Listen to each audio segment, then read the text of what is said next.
இங்க மிகப்பெரிய சதி எஸ்ஐஆர்ல நடக்குது. குழப்பத்தை விளைவித்து அதன் மூலமாக ஓட்டுகள் அந்த ஓட்டர் ஐடியில இருந்து உங்களுடைய நேம்ஸை வந்து லிஸ்ட்ல இருந்து எடுத்தா கூட நாளைக்கு வந்து சென்ட்ரல் கவர்மெண்ட்டை கம்ப்ளைண்ட் பண்ணணும்ன்ற ஒரே முடிவோட தான் இவங்க செயல்படுறாங்கன்றது தெரியுது.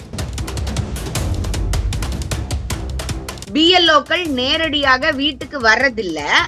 ரெண்டாவதாக ஒரு முழுக்க டிஎம்கே அதை ஆக்குபை பண்ணி வைக்கிறாங்க.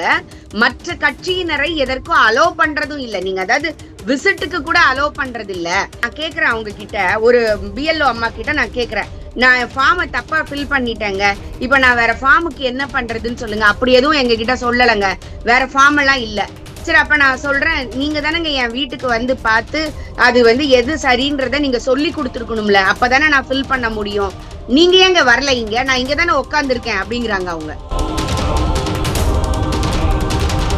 அந்த இடத்துல திமுக அவங்களுக்கு ஃபெசிலிட்டேட் பண்ணி கொடுக்குது.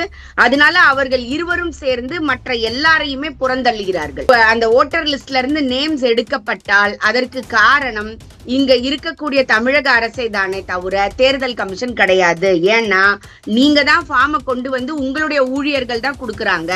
வட மாநிலத்தவர்களை இங்க கொண்டு வர்றாங்க, வட மாநிலத்தவர்களை இங்க கொண்டு வராங்கன்னு சொல்றாங்களே, இதே தமிழ்நாட்டுல மாற்று மொழி பேசக்கூடியவர்கள் வாக்காளர்களாக இருக்கிறார்களா இல்லையா? வாக்காளர்களாக இருப்பதற்கு என்ன ரூல் இருக்கு? சிம்பிளா நம்ம சொல்லணும். அப்ப அதாவது என்ன பொய் வேணா சொல்லலாம். அதாவது கெட்டிக்காரனோட பொய்யும் புழுகும் 8 நாளைக்கு. ஓட்டு போட அத ஃபார்ம் கொடுத்தா நான் வந்து அவங்களோட ஓட்டர் ஐடியை ஆட் பண்றேன்றதுல இல்ல இதுல மேட்டர். இதற்கு பின்னால இன்னும் நிறைய விஷயங்கள் இருக்கு. அது அந்த ஒரு பூத்துக்கு உள்ளார இருக்கக்கூடியவர்கள் நமக்கு தெரிந்தவர்களாக இருக்கிறார்களா, அறிமுகமானவர்களாக இருக்கிறார்களா, அறிமுகம் இல்லாதவர்கள் இங்க எத்தனை பேர் இருக்காங்க? எனக்கு ஓட்டே வேணாம், நான் வீட்டுக்குள்ள பூட்டிட்டு உட்கார்றேங்க, நான் உள்ள டெரரிசம் பண்ணா மத்தவங்களுக்கு எப்படி தெரியும்? அப்ப அதையும் தெரிந்து கொள்வதற்கு இது ஒரு வாய்ப்பு இல்லையா?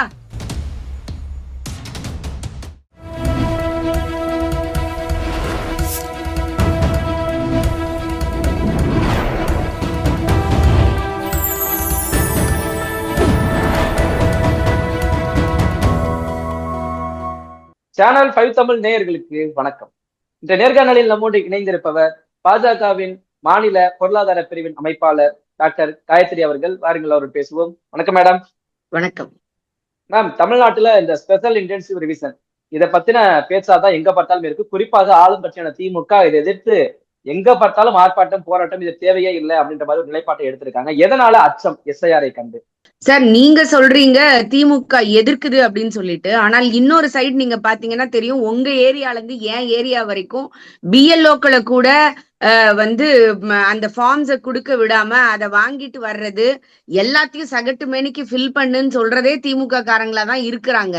இது வந்து எப்படின்னா, அந்த பிள்ளையும் கிள்ளி விட்டு தொட்டிலையும் ஆட்டி விடுற கதைன்னு சொல்லுவாங்கல்ல, அந்த மாதிரி தான் இருக்குது. இது எப்படி வந்து ஒரு நீட்டுக்கு ஒரு நாடகம் போட்டாங்களோ அதே போல உள்ள நாடகம் தான்.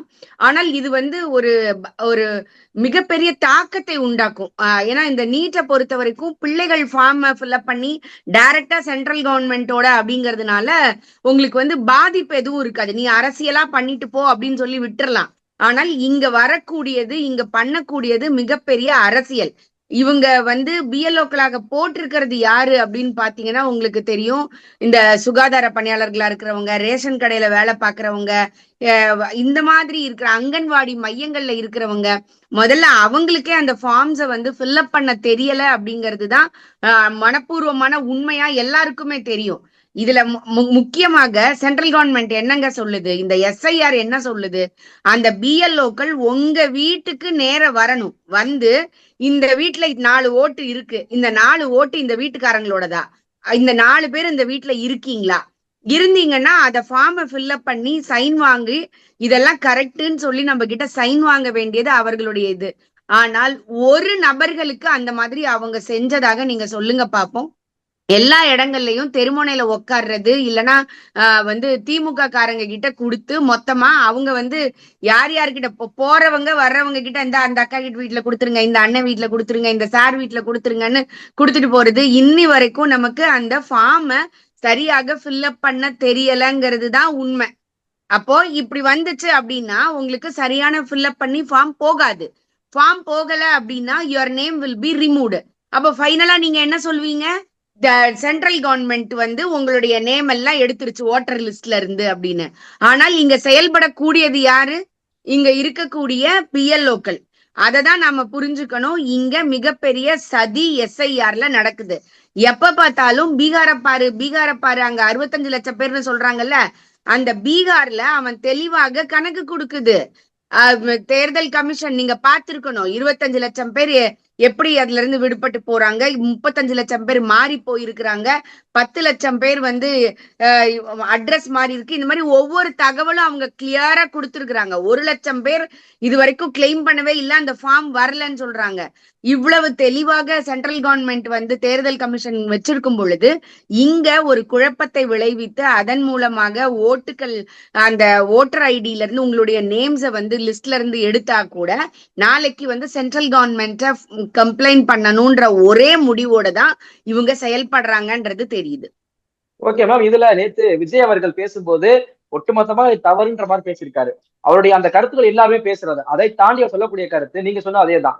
திமுகவினர் குறிப்பாக தாவேகாவினருக்காக புதுசா யாருக்கு வந்து ஓட்டு வந்ததுன்னா அதை அவங்களுக்கு எதுவும் ஃபார்ம் கொடுக்காம அந்த ஃபார்ம் 6 எதுவுமே அவங்களுக்கு போக முடியாத அளவுக்கு எல்லா வேலைகளும் திமுக செய்யுது அப்படின்னு திமுக மீது மிகப்பெரிய குற்றச்சாட்டை வைக்கிறாரு.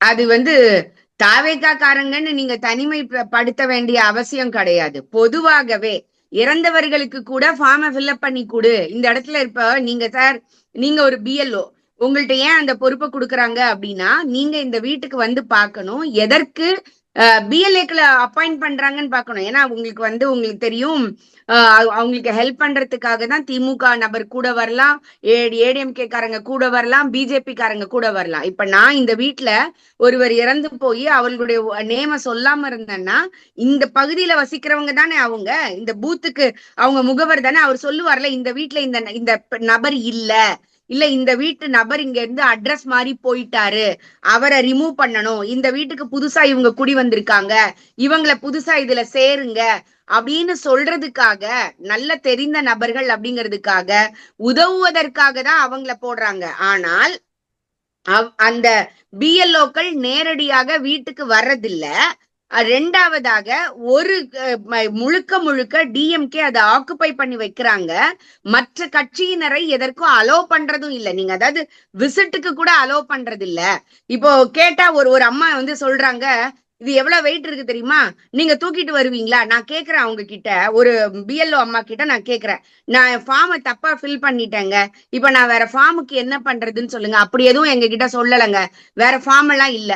சரி, அப்ப நான் சொல்றேன், நீங்க தானேங்க என் வீட்டுக்கு வந்து பார்த்து அது வந்து எது சரின்றத நீங்க சொல்லி கொடுத்துருக்கணும்ல, அப்பதானே நான் ஃபில் பண்ண முடியும். நீங்க ஏங்க வரல? இங்க நான் இங்க தானே உட்காந்துருக்கேன் அப்படிங்கிறாங்க. அவங்க உட்கார்ற இடத்துக்கு நீங்க போகணும் அப்படிங்கிறது தான் அவர்களுடைய இதா இருக்குது. அந்த இடத்துல திமுக அவங்களுக்கு ஃபெசிலிட்டேட் பண்ணி கொடுக்குது. அதனால அவர்கள் இருவரும் சேர்ந்து மற்ற எல்லாரையுமே புறந்தள்ளுகிறார்கள். இதுல நீங்க முக்கியமா பார்க்க வேண்டியது அந்த பிஎல்ஓக்கள் தமிழக அரசின் மூலமாக அப்பாயிண்ட் பண்ணப்படுபவர்கள். அதை தான் நீங்க பார்க்கணும். அதனாலதான் இந்த குழப்பமே வருது. மேம், அவங்க குறிப்பா அந்த எஸ்ஐஆர்ல சொல்ல வர்றது, இவங்க வட மாநிலங்களில் இருந்து கொண்டு வந்து வாக்காளர்களை இங்க சேர்க்க பிளான் பண்றாங்க. பீகாரில் எப்படி ஒரு மிகப்பெரிய வெற்றியை பெற்றாங்களோ அதே மாதிரி இங்க வெற்றி அடைவதற்காக இப்படி செய்யறாங்க. குறிப்பா திமுகவிற்கான ஆதரவான ஓட்டுகளை நீக்கிடுவாங்க, தேர்தல் ஆணையமே நீக்கிடும் அப்படின்னு அந்த கருத்து திமுகவே சொல்லுது. இது வந்து இந்த திருடன் வந்து திருடிட்டு ஓடி போறான்னு வச்சுக்கோங்களேன், பொதுமக்கள் பாத்துருவாங்க. பார்த்துட்டு பின்னால ஓடினாங்கன்னா அவனே என்ன சொல்லுவான், திருடன் திருடன் திருடன் கத்திக்கிட்டே ஓடுனா என்ன பண்ணுவாங்கன்னா மக்கள் வந்து அவரை விட்டுருவாங்க, அவனுக்கு முன்னாடி போய்கிட்டே இருப்பாங்கல்ல. அதுதான் இங்க நடக்குது. அப்படி இங்க ஓட்டுக்கள் வந்து அந்த ஓட்டர் லிஸ்ட்ல இருந்து நேம்ஸ் எடுக்கப்பட்டால் அதற்கு காரணம் இங்க இருக்கக்கூடிய தமிழக அரசே தானே தவிர தேர்தல் கமிஷன் கிடையாது. ஏன்னா நீங்க தான் ஃபார்மை கொண்டு வந்து உங்களுடைய ஊழியர்கள் தான் கொடுக்குறாங்க, நாங்க உங்ககிட்ட உங்களுடைய ஊழியர்கள் கிட்ட தான் கொடுக்குறோம். அவர்கள் சரியாக கொண்டு போய் தேர்தல் கமிஷன்கிட்ட கொடுக்கல அப்படின்னா ஆட்டோமேட்டிக்கா நேம் ரிமூவ் பண்ணப்படும். அப்ப இந்த பொறுப்பு யாருக்கு இருக்குது? அந்த ஃபார்மை சரியா கொண்டு போக வேண்டிய பொறுப்பு இங்க இருக்கக்கூடிய பிஎல்ஓக்களுக்கு இருக்கு. அப்ப அதை செய்யல அப்படின்னா தமிழக அரசின் குறைபாடை தவிர மத்திய அரசோட குறைபாடு கிடையாது. இதுல ராகுல் காந்தி அவர்களே சொல்றாரு, பீகார் எலெக்ஷன் அப்போ ஏகப்பட்ட கள்ள ஓட்டை கொண்டு வந்து சேர்த்துட்டாங்க, ஒரே அட்ரஸ்ல 50 பேர் இருக்காங்கன்னு ராகுல் காந்தி பேசுறாரு. அதற்காக தாப்பா இந்த ஸ்பெஷல் இன்டென்சிவ் ரிவிஷன் பண்றோம்னு சொல்லி பண்ண விட்டா, இல்ல நீங்க பண்ணுனாலும் எங்களுக்கு எகென்ஸ்டா பண்ணுவீங்க. அப்ப எதைத்தான் அரசு செய்ய முடியும்னு நினைக்கிறீங்க? எல்லாம் பண்ண முடியும். தமிழக அரசு நினைச்சா என்ன வேணா பண்ண முடியும். எஃப்எம் அம்மா வந்து நீங்க பாத்திருப்பீங்க, கோயம்புத்தூர்ல ஒரு இன்டர்வியூ கொடுக்கும்போது சொன்னாங்க, கொளத்தூர்ல எத்தனை ஓட்டுகள் ஒரே இடத்துல இருக்குது அப்படின்னு சொல்லிட்டு. வட மாநிலத்தவர்களை இங்க கொண்டு வர்றாங்க, வட மாநிலத்தவர்களை இங்க கொண்டு வராங்கன்னு சொல்றாங்களே, இதே தமிழ்நாட்டுல மாற்று மொழி பேசக்கூடியவர்கள் வாக்காளர்களாக இருக்கிறார்களா இல்லையா? வாக்காளர்களாக இருப்பதற்கு என்ன ரூல் இருக்கு? சிம்பிளா நம்ம சொல்லணும். அப்போ ஒரு இடத்துல இத்தனை வருஷம் அவங்க குடியிருந்தாங்க, அவங்களுக்கு ரேஷன் கார்டு இருக்கு, அவங்களுக்கு வந்து ஆதார் அட்டை இருக்கு, இங்க பேங்க் அக்கவுண்ட் இருக்கு, இங்க வீடு இருக்கு ஒருத்தருக்கு அப்படின்னா அப்ப அவருக்கு ஓட்டு போட தகுதி இல்லையா? யோசிச்சு பாருங்க. நான் வந்து வீடெல்லாம் சொல்றேன், இது ரொம்ப அதீதம். அப்போ வீடே இல்லாதவனுக்கு நீங்க ஓட்டர் ஐடி கொடுப்பீங்க, ஆனால் வெளி மாநிலத்தில இருந்து ஒருத்தர் இங்க வர்றாங்க, அவர்கள் அந்த ரூல்ஸ் அண்ட் ரெகுலேஷனுக்கு உட்பட்டு தான் நீங்க கொடுக்குறீங்க.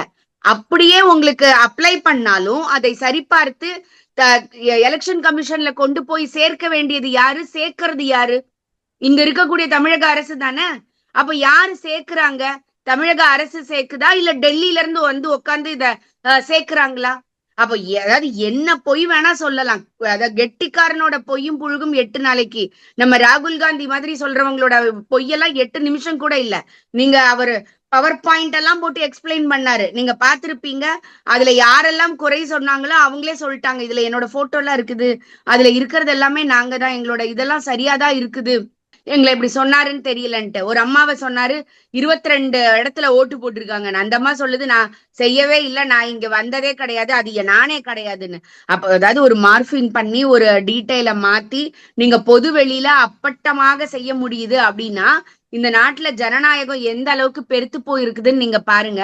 எலெக்ஷன் கமிஷனை குறை கூறக்கூடியவர்கள் அந்த எலெக்ஷன் கமிஷன் ராகுல் காந்தி மேல கம்ப்ளைண்ட் ரைஸ் பண்ணி கேஸ் புக் பண்ணியிருந்தா இவர்கள் இந்த மாதிரி தாறுமாறா வாய்க்கு வந்த பொய்யெல்லாம் பேச மாட்டாங்க. ஒரு பிக் பாஸ்லயோ இல்ல ஒரு தமிழ் பேச்சு எங்கள் மூச்சு, நான் பேரோடையே சொல்றேன், அந்த முத்துன்னு கூடிய நபர் நேத்தி ஒரு 2 நாளைக்கு முன்னாடி நான் ஒரு வீடியோ பாக்குறேன், அத்தனையும் ஆதாரம் இல்லாத பொய்கள்.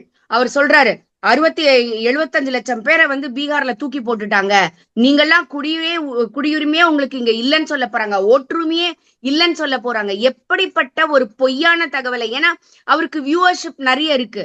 அப்படி இருக்கக்கூடியவர்கள் எப்படி சரியான தகவலை சொல்ல வேண்டும் யோசிச்சு பாருங்க. அந்த ஒரு கான்சியஸ்னஸ் கூட இல்லாம, அந்த ஒரு பொறுப்புணர்வு கூட இல்லாமல் பொது வெளியில் ஏகப்பட்ட பொய்களை பேசிக்கிட்டு இருக்கிறாங்க. ட்வீட் போட்டவங்களை கைது பண்ற தமிழக அரசு இந்த மாதிரி வதந்தி பரப்புறவங்களை கைது பண்ணணுமா வேணாவா? யோசிச்சு பாருங்க. இல்லைன்னா வாய்க்கு வந்ததை இப்படி பேச முடியுமா? அது நடிகர்களாக இருக்கட்டும், இல்ல அரசியல்வாதிகளாக இருக்கட்டும். மேம், இந்த எஸ்ஐஆரை பற்றிய கருத்தானது எல்லா பக்கம், திமுக அப்படின்னா பாஜக ஒரு பக்கம், இப்படி கருத்துக்கள் மாறி மாறி வரட்டும், வெற்றி யாருக்கோ வரட்டும், தோல்வி யாருக்கோ வரட்டும், அதை பற்றின கேள்வி அடுத்து வச்சுப்போம். இந்த எஸ்ஐஆர் மூலம் ஒரு நல்லது, என்னுடைய பார்வையில் இந்த பார்வை சரியான்னு மட்டும் சொல்லுங்க. இந்த எஸ்ஐஆர் மூலமாக இவங்கதான் இந்த இடத்துல ஓட்டு போடுவாங்க, இவங்கதான் நாட்டின் பிரஜை அப்படின்னு இந்திய நாட்டின் அரசு தெரிஞ்சுக்கிச்சு அப்படின்னா தேவையில்லாமல் அந்நிய நாடுகளில் இருக்கக்கூடிய இந்த பயங்கரவாத தாக்குதல் தொடர்ந்து நம்ம நாட்டுக்கு அச்சுறுத்தலா இருக்கு. இந்த எஸ்ஐஆர் மூலமான ஓட்டு ஐடியை கொடுத்து சரியான நம்ம நாட்டின் பிரச்சனைகளை கண்டறிந்து விட்டால் எந்த ஒரு ப்ரூஃபும் இல்லாம இருக்கக்கூடிய பயங்கரவாதிகளை ஈஸியாக அடையாளம் கண்டு கொள்ளக்கூடிய ஒரு சூழ்நிலை இதன் மூலமாக ஏற்படும் இல்ல?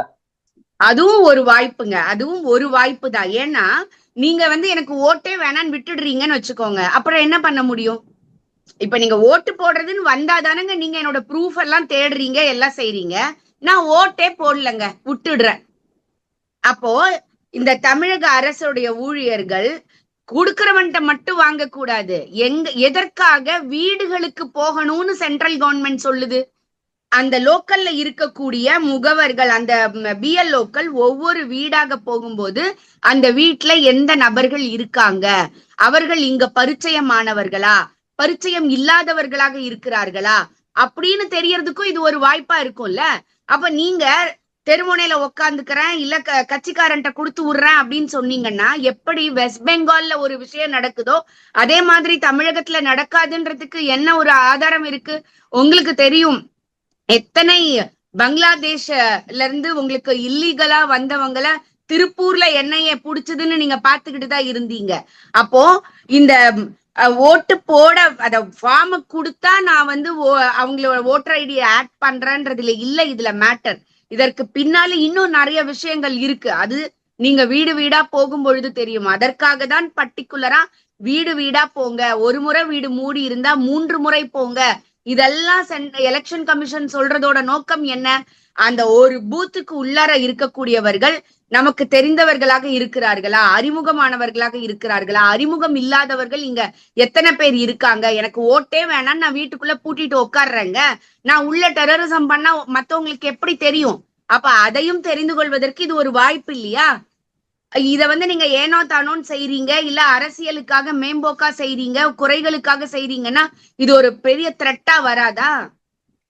இந்த கருத்து இப்பதான் நீங்க முதல் முறையா தமிழ்நாட்டிலே நம்ம புதுவிதமான கருத்தை இப்படி பேசியிருக்கீங்க. அதாவது இந்த ஓட்டேடி மூலமாக இப்படிப்பட்ட ஒரு குறைகளை நம்ம நிவர்த்தி பண்ணிக்கலாம். ஏன்னா இப்ப ஓட்டேடி இருந்தா நம்ம இந்திய நாட்டின் பிரஜை, எதுவுமே இல்ல பாஸ்போர்ட்டுக்குன்னா அவங்க எந்த நாட்டுல இருந்து ப்ரூஃபோட கரெக்டா வந்திருக்காங்களா, அப்ப எதுவுமே இல்லாதவர்கள் பயங்கரவாதிகளாக இருக்கும் பட்சத்துல நம்ம ஈஸியா களையெடுக்கிறதுக்கு ஒரு வழிவகுக்கிறது. இப்படிப்பட்ட எஸ்ஐஆரை இவர்கள் எதிர்க்க காரணம் இவங்க இந்த தேர்தல் வெற்றி தோல்வி மட்டும்தானா, நாட்டுக்கான உணர்வே கிடையாதா? இல்லைங்க, ஆக்சுவலாங்க இந்த டிமானிட்டைசேஷன் இதையும் நீங்க கம்பேர் பண்ணி கூட பார்க்கலாம். டிமானிட்டைசேஷன் வரும்போது கள்ள நோட்டு அதெல்லாம் நமக்கு குறையும், அதெல்லாம் சொன்னாங்க. ஆனால் நீங்க நம்ம எல்லாருமே கண்கூடாக பார்த்த ஒண்ணு, அதன் மூலமாக எவ்வளோ பெரிய ஸ்டோன் பெல்ட்டிங்கோ மத்த பெனிட்ரேஷனோ காஷ்மீர்ல ஸ்டாப் பண்ணப்பட்டதுன்னு உங்களுக்கு தெரியும். தீவிரவாதிகளுக்கு பணம் போறது எவ்வளவு பெரிய ஒரு விஷயத்த ஸ்டாப் பண்ணுச்சு, குறைச்சது அப்படிங்கிறது இந்த டிமானிட்டைசேஷன் வந்த பிறகு நாம எல்லாம் கண்கூடாக பார்த்தது. டிமானிட்டைசேஷன் வந்த 1 இயருக்கு பிறகு, 1 இயருக்கு முன்னாடி அங்க ஸ்டோன் பெல்ட்டிங்கும் அங்க இருக்கக்கூடிய இடத்துல தீவிரவாத நிகழ்ச்சிகளும் எவ்வளவு நடந்துகிட்டு இருந்தது, அதற்கு பிறகு எப்படி இருந்தது அப்படிங்கறத நம்ம கண்கூடாக பாக்குறோம். சோ எல்லாவற்றிற்கு பின்னாலும் நிறைய விஷயங்கள் இருக்கும். அப்போ ஒரு விஷயத்த சொன்னாங்கன்னா நீங்க மனப்பூர்வமாக, நீங்க ஒரு இந்திய நாட்டோட குடிமகன், அரசு சம்பளம் வாங்கக்கூடியவங்க, அப்போ உங்களை அரசியல்வாதிகள் திசை திருப்பலாம். எந்த கட்சியாக வேணா இருக்கட்டும், நான் சொல்றேன் ஓகேங்களா, எந்த கட்சியாக வேணா இருக்கட்டும். ஆனால் உங்களுடைய மனசாட்சிக்கு இந்த நாட்டிற்காக நீங்க உங்களுக்கு கொடுத்த வேலையை சரியா செய்யணுமா வேணாமா? இன்னைக்கு அவங்க எல்லாரும் நம்ம பேசிட்டு இருக்கிற இந்த நேரத்துல அவங்க என்ன சொல்றாங்க, நாங்க இந்த ஒர்க்கையே ஸ்டாப் பண்ண போறோம், எங்களுக்கு பயிற்சியே கொடுக்கல, எங்களுக்கு நாங்க திரும்பவும் எங்களோட ஒர்க்குக்கு போறோம், எங்களுக்கு எக்ஸ்ட்ரா சம்பளம் கொடுங்க, பயிற்சி கொடுங்க, டைம் கொடுங்கன்னு கேக்குறாங்க. இதற்கு பின்னாடி கூட இந்த அரசினுடைய அழுத்தம் இருக்குதா அப்படின்னு கூட எனக்கு ஒரு டவுட் இருக்கு. ஓகே மேம், இந்த எஸ்ஐஆர் ஒரு பக்கம் இருக்க, இன்னொரு பக்கம் நம்ம நாட்டில் இந்த பயங்கரவாதிகளுடைய செயல்பாடுன்றது தொடர்ந்து அடுத்தடுத்து வந்த வண்ணமாவே இருக்கிறது. பகல்காம் தாக்குதல் நடந்தது, அதற்கு பிறகு இப்ப டெல்லி செங்கோட்டையில் மிகப்பெரிய தாக்குதல் நடக்குது. எல்லா தாக்குதலையும் தமிழ்நாட்டில் இருக்கக்கூடிய திராவிடம் பேசக்கூடிய கட்சிகள் ஒரு இரங்கல் தெரிவிக்கிறாங்க. அதற்கு பிறகான இந்த சம்பவத்திற்கு கண்டனங்களை யார் இதற்கு காரணம், இதற்கு அடித்தளம் யார் அப்படின்னு எந்த ஒரு எதிர்குறலையும் தெரிவிக்காமலே இருக்காங்களே, என்ன ஒரு காரணம்? இது எப்படிப்பட்ட ஒரு அரசியல்? அப்படி சொல்லி நமக்கு ஓட்டு போயிருச்சுன்னா, அதாவது இதுதான் நம்ம மக்களுக்கு அந்த இஸ்லாமியர்கள் மேல ஒரு தவறான அபிப்பிராயத்தை உண்டு பண்றதுக்கு இவங்கதான் காரணமா இருக்காங்க. நல்லா நாம புரிஞ்சுக்க வேண்டியது, இங்க இருக்கக்கூடிய இஸ்லாமியர்கள் நம்முடைய மண்ணை சார்ந்தவர்கள், நம்முடைய மக்கள், நம்முடைய பிரதர்ஸ் அண்ட் சிஸ்டர்ஸ். அவங்க 1947 பிரிவினை வரும்போதே இந்தியா தான் எனக்கு வேணும், நான் இங்கே இருக்கேன்னு சொல்லிட்டு வந்தவங்க. ஆனால் இவர்கள் எவ்வளவு எளிதாக அவர்களை கொச்சைப்படுத்துறாங்க யோசிச்சு பாருங்க. அவங்கள திட்டுனா, டெரரிஸ்ட திட்டுனா இவங்களை எல்லாரும் நமக்கு ஓட்டு போடாம போயிடுவாங்க, இல்லைன்னா இவங்க கோவப்பட்டுருவாங்க. இப்படி நீங்க நினைக்கிறதே அவர்களுக்கு செய்யக்கூடிய மிகப்பெரிய துரோகம். அந்த சிறுபான்மையினருடைய வாக்கு வங்கியை நீங்க வச்சுக்கிட்டு அவர்களை நீங்க இப்படி நினைக்கிறதே மிகப்பெரிய துரோகம் அப்படின்னு நான் சொல்லுவேன். ஏன்னா டெரரிஸ்டுக்கு ஜாதியோ மதமோ எதுவுமே கிடையாது. டெரரிஸ்டுக்கு டெரரிஸ்ட் தான், அவனை நீங்க அப்படிதான் பார்க்கணுமே தவிர அவர் எந்த மதத்தை சார்ந்த தீவிரவாதி, எந்த மதத்தை ஜாதியை சேர்ந்த கொலைக்காரன் அப்படிலாம் பார்க்க வேண்டிய அவசியமே கிடையாது. கொலைக்காரன்னா கொலைக்காரன் தான், அது யாரா இருந்தாலும் சரி, அப்படிதான் நீங்க பார்க்கணும். ஆனால் அதுல கூட இவங்க பிரிவினையை உண்டாக்கி நாம அப்படி சொன்னோம்னா, நாம ஏன்னா அதுல இருக்கக்கூடிய லிஸ்ட பார்த்துட்டு நாம அவர்களை தப்பா நினைப்பாங்களோ நினைக்கிறாங்கல்ல. இது எவ்வளவு இங்க இருக்கக்கூடிய உண்மையான இஸ்லாமியர்களை மனவேதனைப்படுத்த வைக்க யோசிச்சு பாருங்க. எவ்வளவு சில்லறையாவா நீங்க என்ன நினைச்சிட்டீங்க அப்படின்னு அவங்க நினைப்பாங்கல்ல. அப்போ அதற்கும் இந்த அரசியல் கட்சிகள், இங்க இருக்கக்கூடிய அவர்களை வாக்கு வங்கியாக மட்டுமே பயன்படுத்தக்கூடிய அரசியல் கட்சிகள் அதற்கு முழு பொறுப்பு ஏற்கணும். ஏன்னா நம்ம பார்த்திருக்கிறோம், பீகார்ல 39 இடங்கள்ல வந்து இஸ்லாமியர்கள் அதிகம் இருக்கக்கூடிய இடம். அதுல 35ல பாரதிய ஜனதா கட்சி ஜெயிச்சிருக்குது. அப்ப அவர்களுடைய ஆதரவு இல்லாம நம்ம ஜெயிக்க முடியுமா? யோசிச்சு பாருங்க. ஏன்னா நாம் இந்திய குடிமக்களை இந்திய குடிமக்களாக மட்டுமே நினைக்கிறோம். ஆனால் தமிழகத்துல எஸ்பெஷலி திமுக கூட்டணி அவர்களை கிறிஸ்தவர்களாகவும் இஸ்லாமியர்களாகவும் அவர்களை நம்மளுடைய வாக்கு வங்கிகளாக சிறுபான்மையினராக நினைக்கிறதுனாலதான் அவர்களுக்காக இது உங்களுடைய அரசு, இது உங்களுக்காக வந்த அரசு, உங்களுக்கு நாங்க செய்யறோம் அப்படின்னு அவங்க அதற்கு பெயர் எடுத்துக்கொள்ள முனைவதே அவர்களுடைய வாக்கு வங்கிக்காக அப்படிங்கறத நம்ம புரிஞ்சுக்கணும். கிட்டத்தட்ட 1947 இருந்து இன்று வரை அவங்க சொல்லிக் கொடுக்கிறது எத்தனையோ தியாகிகள் நமக்காக உயிரை விட்டு இந்த நாட்டுக்கு சுதந்திரம் பெற்றுக் கொடுத்தாங்கன்னு சொல்றாங்க. அது யாருடைய மண்டைகளும் ஏறவில்லை. ஆனால் இப்ப இந்த பயங்கரவாதம் உயிர்களை எடுக்கக்கூடிய இந்த செயலை ஈஸியா மூலச்செலவு பண்ணி அவங்கள பண்ண வைக்கிறாங்க. குறிப்பா அந்த டாக்டர் சஹீன் அப்படின்ற ஒரு பெண்மணி சகினான்றவங்கள இப்படி இந்த ஒரு பயங்கரவாத செயலுக்கு ஈடுபடுத்துறாங்க. இந்த அளவுக்கு மூலச்செலவு அவங்களால செய்ய முடியுதுன்னா என்ன காரணம்? பெண்களையே உள்ள கொண்டு வர்றாங்கன்னா இல்ல ஆக்சுவலா என்னன்னா பெண்கள் வந்து ஒரு இமோஷனலி ரொம்ப கனெக்டடா இருக்கக்கூடியவங்க. நீங்க கேரளால நீங்க பாத்திருக்கலாம்.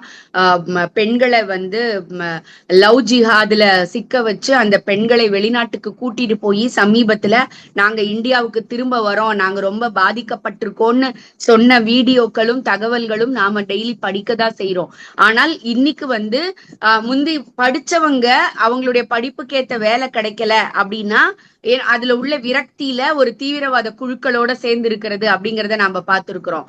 அப்படி இல்ல, படிக்கல, இந்த நாட்டின் மேல எனக்கு கோபம் இருக்கு, எனக்கு ஒரு வாழ்றதுக்கு ஒரு வருமானம் இல்ல, நான் தீவிரவாதியா மாறுறேன் அப்படின்னு ஒரு எண்ணம் இருக்கும். ஆனால் ஒரு உயிரை காக்கக்கூடிய பொறுப்பில் இருக்கக்கூடிய, ஏன்னா நம்ம கடவுளுக்கு அப்புறம் எல்லாருமே நம்புறது வந்து டாக்டர்ஸ் தான். பட் அந்த டாக்டர்ஸ் அப்படிங்கிற பேர்ல இருக்கக்கூடிய அவர்கள் எந்த விதமான மனிதாபமானமும் இல்லாமல் ஒரு ஒயிட் காலர் கிரிமினல்ஸா இன்னைக்கு மாறி இருக்காங்க அப்படின்னா அதற்கு பின்னாடி இருக்கக்கூடியது ஃபண்டமெண்டலிசம். அந்த ஃபண்டமெண்டலிசம் இமோஷனலா அவங்களை சிக்க வச்சு அதன் மூலமாக அந்த மூளை செலவை செய்யறது அப்படிங்கிறத தொடர்ந்து நாம பேசிக்கிட்டே இருக்கோம். இந்த கேரளால இந்த மாதிரி சின்ன பிள்ளைகளை அப்படி செய்யும் பொழுதே நாம நிறைய சொன்னோம். ஆனால் அப்பா வந்து உங்களுக்கெல்லாம் வன்மம் நிறைஞ்சிருக்குது, அதனாலதான் நீங்க சொல்றீங்கன்னாங்க. ஆனால் இன்னைக்கு ஆட்டை கடிச்சு மாட்டை கடிச்சு மனுஷனை கிடைக்கிற மாதிரி ஒரு படிச்ச பிள்ளைகளை அப்புறம் சின்ன பெண் பிள்ளைகளை இன்னைக்கு வந்து டாக்டர்ஸ் அளவுக்கு அது வந்திருக்குது அப்படின்னா அப்ப அவர்களுடைய ரத்தத்துல எந்த அளவிற்கு அந்த அடிப்படைவாதம் ஊற வச்சிருக்கிறாங்க, மூளை செலவை செய்ய வச்சிருக்கிறாங்க அப்படிங்கிறத நாம உணரணும். அதுல இருக்கக்கூடிய அந்த ரூட், டீப் ரூட்டடா இருக்கக்கூடிய அந்த வெஞ்சன்ஸை நாம கண்டிப்பா அடையாளம் கண்டுபிடிச்சே ஆகணுங்க. இன்னைக்கு யோசிச்சு பாருங்க, சாதாரணமா இன்னைக்கு நீங்க ஒரு டாக்டருக்கு அப்ப ஒரு ஹாஸ்பிட்டலுக்கு போனீங்கன்னா ஒரு பேரை பார்த்தா நமக்கு ஒரு பயம் இருக்கும். இதெல்லாம் இவ நம்புறதா வேண்டாமா, இந்த ஹாஸ்பிட்டலுக்கு போறதா வேண்டாமா, இந்த டாக்டரை நம்பவா வேண்டாமா அப்படின்னு எவ்வளவு பெரிய களங்கத்தை அவர்கள் ஒரு குறிப்பிட்ட பிரிவினருக்கு ஏற்படுத்தி இருக்காங்கன்னு நீங்க பாருங்களேன். இது எவ்வளவு ஒரு அவர்களை அறியாமல் அவர்கள் சமூகத்திற்கே செய்த ஒரு கேடா நான் இதை பாக்குறேன். உங்களுடைய நேரத்தை ஒதுக்கி பல்வேறு கருத்துக்களை பகிர்ந்தமைக்கு ரொம்ப நன்றி. நாம் தொடர்ந்து பேசுவோம்.